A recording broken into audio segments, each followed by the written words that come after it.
Communiqué officiel du MRC. Dans un acte d'une légèreté confondante, un journaliste connu, proche des cercles du pouvoir, qui se passe pour le ministre de la Communication de la présidence de la République, s'est encore illustré par une information officielle qui ressemble davantage à une plaisanterie de mauvais goût. Avant la CRTV, avant le journal officiel, avant même que l'encre des décrets présidentiels ne sèche, Bruno François Bidjan, journaliste, patron de médias, figure de l'entourage de Paul Biya, avait déjà tout annoncé sur Facebook.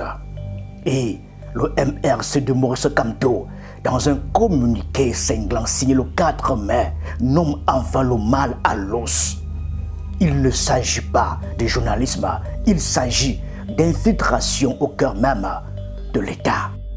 Sous couvert d'officialité, il annonce que les prochaines élections municipales et législatives se tiendront en février 2027, alors que personne n'a vu le décret de prorogation du mandat des conseillers municipaux.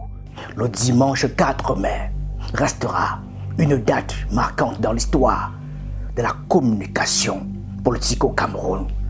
Ce jour-là, la présidence de la République a publié 2 décrets d'une importance nationale considérable. La tenue des élections législatives et municipales en février 2027 et la transformation des NEO en société camerounaise d'électricité Socadel. Or, avant que les parchemins officiels ne sortent des tiroirs de Toudzi, avant même que la CRTV, radio d'État, organe officiel, s'il en est, ne dépêche ses téléscripteurs, une page Facebook avait déjà mis le Cameroun au courant. Cette page, c'est celle de Bruno François Bidjan, un homme, un clavier et manifestement un accès privilégié au sein des saints. Les élections législatives et municipales se tiendront au mois de février 2027 au Cameroun. Bruno François Bidjang, Facebook, plusieurs heures avant le décret de Paul Biya. Eneo Cameroun changera prochainement de dénomination pour devenir la Société camerounaise d'électricité. Bruno François Bidjang, Facebook, plusieurs heures avant le décret de Paul Biya. 2 annonces, 2 coïncidences parfaites avec 2 décrets présidentiels. Le hasard a bon dos et la chance ne se répète pas à ces niveaux de précision. Comme le révèle l'analyse publiée par plusieurs sources en août 2025 après un épisode similaire autour de la liste des candidats retenus par Elicam. Même nom, même ordre, même orthographe. On était déjà alors dans la certitude d'un accès anticipé, non dans la conjecture journalistique. Mais la dérive n'est pas nouvelle. Qui ne se souvient que ce même ministre, bien avant les décisions d'Elecam et du Conseil constitutionnel, s'était permis de révéler que la candidature de Maurice Kamto serait recalée?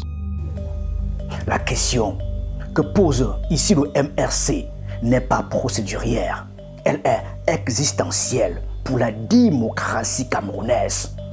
Si un journaliste communicant peut annoncer le rejet de la candidature d'un opposant avant que le Conseil constitutionnel ne siège, alors ce conseil-là ne juge pas, il exécute, il ne délibère pas, il entérine. Et ces délibérations ne valent pas le temps qu'on met à les lire, puisqu'un statut Facebook les a déjà rendus publics. En agissant ainsi, il n'avait pas simplement informé, il avait court-circuité des institutions censées être indépendantes, pris les devants sur la justice électorale et transformé sa fonction en tribune d'anticipation des verdicts. Qui est réellement Bruno François Bidjan? La réponse dépend du prisme par lequel on l'observe. Officiellement, ancien directeur général des médias du groupe L'Anecdote Vision 4, L'Anecdote Satellite FM, influenceur digital, créateur de contenu, officieusement. Et c'est là que le bas blesse. Il est décrit depuis plusieurs années comme l'un des visages les plus discrets, mais les plus influents de l'entourage de Paul Biya. Africa Press le qualifiait en février 2026 d'homme de l'ombre du régime.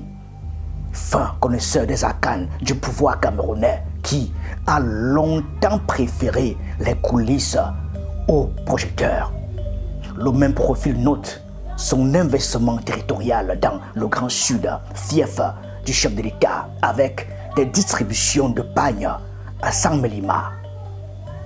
Dans le langage d'un candidat qui ne dit pas encore son nom.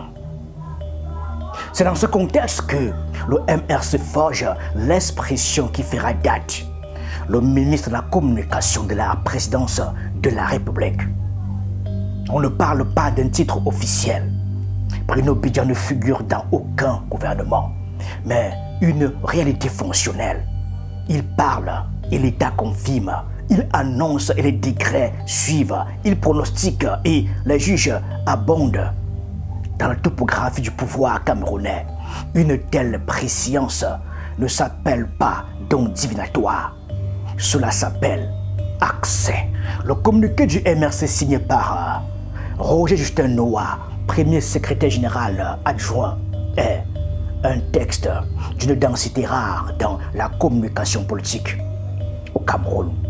Il ne se contente pas de dénoncer un fait, il le dissèque, le contextualise et en tire des conséquences systémiques.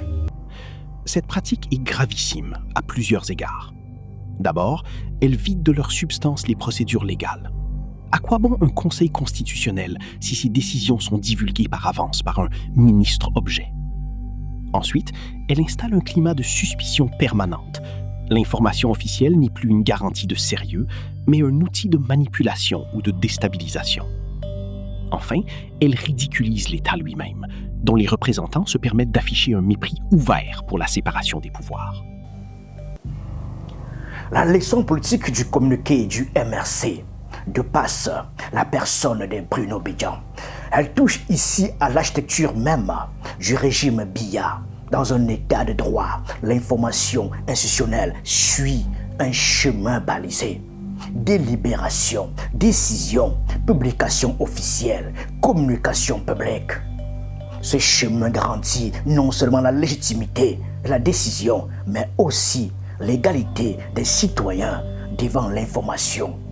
Nul ne devrait savoir avant les autres ce que l'État a décidé en leur nom.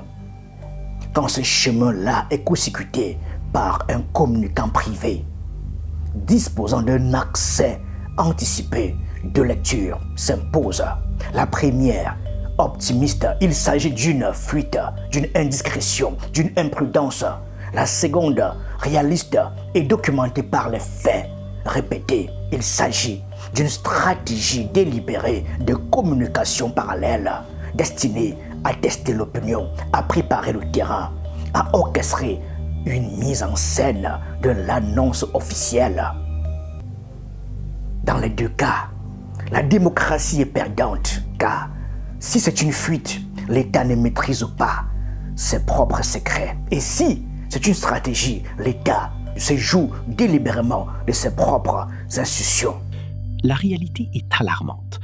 Quand l'exécutif se fait devin, prophète ou clown, ce sont l'état de droit et la crédibilité des institutions qui trinquent. Le Cameroun mérite mieux que des officiels transformés en commentateurs. Quand le pouvoir se moque de ses propres règles, le peuple finit par ne plus croire personne. Noah Roger Justin, SGA 1, Sénacom Pays.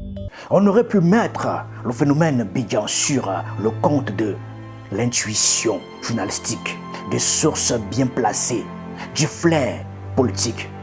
Mais quand la prophétie précède le décret à chaque fois, sans exception, avec la même précision dans les mots et les dates, elle cesse d'être de la perspicacité pour devenir de la transmission. Le MRC, avec ce communiqué du 4 mai 2026, accomplit un acte politique majeur. Il nomme, documente et dénonce le phénomène d'infiltration communicationnelle au plus haut niveau de l'État camerounais.